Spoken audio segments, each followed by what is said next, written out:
नमस्कार, मैं डॉक्टर सरिता कुमारी, सहायक प्राध्यापिका, राजनीति विज्ञान विभाग, जैन महाविद्यालय धुरवा।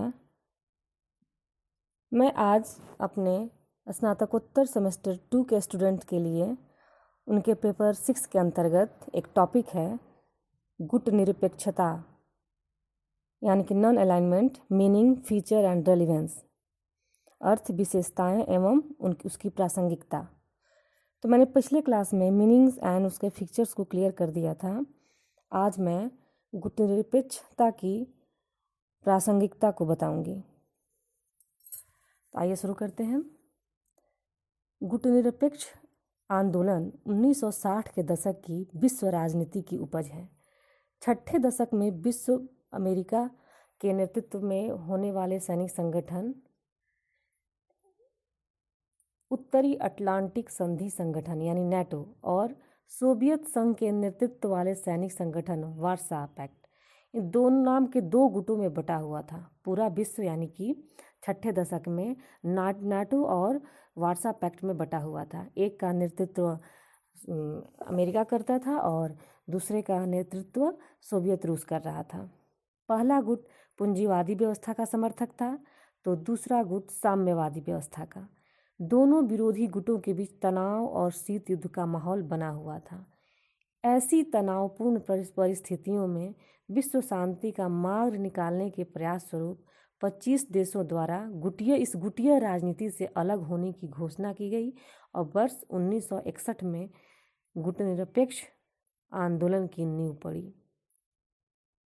निर्गुटता कहिए या गुट निरपेक्षता कहिए, यह तटस्थता के विचार से भिन्न एक स्वीकारात्मक विचार है, जिसका अर्थ है अंतर्राष्ट्रीय राजनीति के विभिन्न गुटों से अपने को अलग रखना और इस प्रकार विदेश नीति के क्षेत्र में अपनी स्वतंत्रता को कायम रखना। परंतु इसका आशय यह कदापि नहीं है कि कोई गुट निरपेक्ष देश विश्व राजनीति से अपने को पृथक रखे, और न ही इसका अर्थ कोरा शांतिवाद है। तटस्थता की भांति गुट निरपेक्षता की नीति निष्क्रिय नहीं होती, अपितु किसी भी ऐसे पक्ष को समर्थन देने को तैयार रहती है जो उसकी दृष्टि से शांति और सुरक्षा के लिए उपयोगी हो।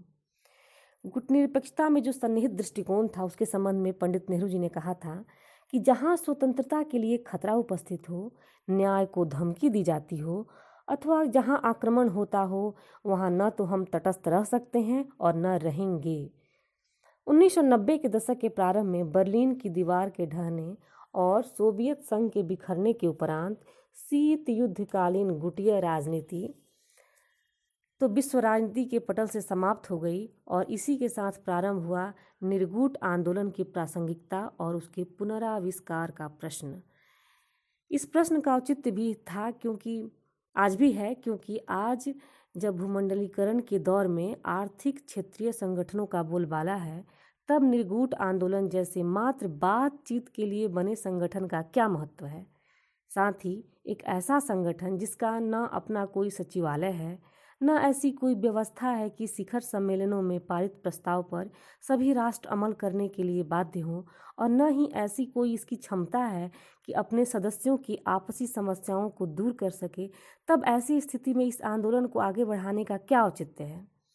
यह प्रश्न उन लोगों के द्वारा उठाया जा रहा है जो यह मानते हैं कि इस शीत युद्ध की समाप्ति की, यानी कि इस शीत युद्ध के बाद की विश्व व्यवस्था में निर्गुट आंदोलन यानी गुट निरपेक्ष आंदोलन जैसे आंदोलनों की कोई प्रासंगिकता नहीं है, इनकी प्रासंगिकता खत्म हो चुकी है। मगर कुछ लोग यह भी मानते हैं कि इसकी अपनी प्रासंगिकता है, कि वर्तमान विश्व व्यवस्था में इस आंदोलन की अपनी भूमिका है, अपनी प्रासंगिकता है, बस आंदोलन के कार्य प्रणाली में चंद सुधार की आवश्यकता है। तो अब हम देखेंगे कि यह आंदोलन किस प्रकार प्रासंगिक है।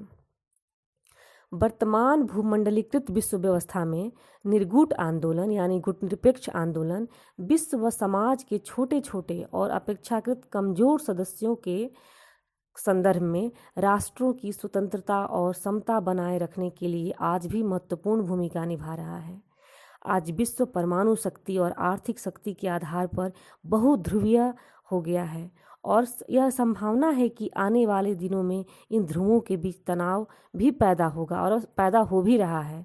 ऐसी स्थिति में विश्व शांति को बनाए रखने में निर्गुट देशों की बड़ी ही महत्वपूर्ण भूमिका है।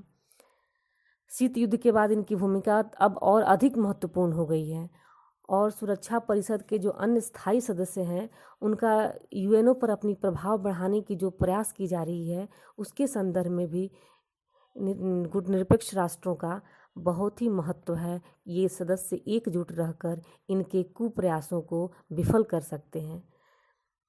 आज साम्राज्यवाद का युग भले ही समाप्त हो गया हो, परंतु इसके नए स्वरूप यानी कि आर्थिक उपनिवेशवाद का प्रारंभ हो चुका है। नव उपनिवेशवाद आर्थिक शोषण पर आधारित है। यह देशों की आर्थिक व्यवस्था को अपने कब्जे में लेकर उनका शोषण करता है। इसका एकमात्र लक्ष्य मुनाफा कमाना है।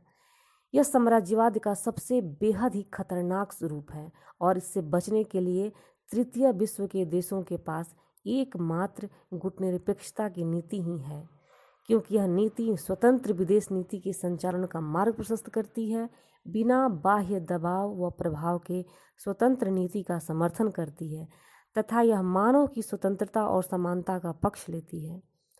अंतर्राष्ट्रीय स्तर पर जो बढ़ रहा है आतंकवाद, कट्टरतावाद, पर्यावरण संकट एवं क्षेत्रीय तनाव, इन सब को दूर करने में भी अब गुटनिरपेक्ष राष्ट्रों की और इस आंदोलन की भूमिका काफ़ी महत्वपूर्ण हो गई है, क्योंकि यही एक ऐसा संगठन है जहां विकासशील और गरीब देश अपनी आवाज़ को एक साथ बुलंद कर सकते हैं।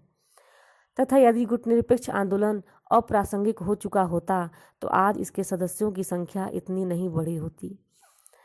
वास्तव में गुटनिरपेक्ष आंदोलन में कुछ सुधारों की आवश्यकता है, क्योंकि आज विश्व का सर्वाधिक चर्चित तथ्य वैश्विक अर्थव्यवस्था है और उस पर अमेरिका का बढ़ता प्रभाव है। आज लगभग सभी गुटनिरपेक्ष देश इससे प्रभावित हैं। आर्थिक रूप से कमज़ोर होने के कारण उनकी निर्भरता विकसित देशों पर बढ़ती जा रही है और आपसी एकजुटता की कमी के कारण आज अमेरिका एक वैश्विक हवलदार कहिए या वैश्विक बॉस कहिए, उसकी भूमिका निभा रहा है। ऐसी स्थिति में विकसित देशों के खिलाफ विकासशील देशों के पास एक ही हथियार है, वह है गुटनिरपेक्ष आंदोलन की या गुटनिरपेक्ष राष्ट्रों की मजबूती, उनकी आपसी एकता। गुटनिरपेक्ष आंदोलन कुछ उपाय अपनाकर अपनी भूमिका में कुछ सुधार करके स्वयं को अधिक सक्षम और महत्वपूर्ण भूमिका निभाने के योग्य बना सकता है। इसके लिए हम कुछ सुधारों का सुझाव देंगे, जैसे गुटनिरपेक्ष आंदोलन अपने सदस्यों की आर्थिक समस्या के निराकरण के लिए परस्पर आर्थिक तकनीकी सहयोग बढ़ाकर गुटनिरपेक्ष बैंक की स्थापना करके, पारस्परिक आर्थिक सहायता प्रदान करके और अपने सदस्यों के बीच मुक्त या वरीयता व्यापार संबंधों की स्थापना करके वर्तमान परिस्थिति में अपने सदस्यों को विकसित देशों के नौ उपनिवेशवादी हथकंडों से बचाते हुए स्वयं को प्रासंगिक बना सकता है। दूसरे हम कहेंगे कि निर्गुट आंदोलन स्वयं को एक ऐसे संगठन के रूप में स्थापित करने का प्रयास करे जो सदस्यों के आपसी विवादों को स्वयं निरपेक्ष रूप से हल कर सके और इस तरह किसी भी देश में मानवाधिकार हनन के नाम पर महाशक्तियों के हस्तक्षेप को रोक सकें। इस दृष्टि से निर्गुट राष्ट्र अपना एक मानवाधिकार आयोग भी गठित कर सकते हैं।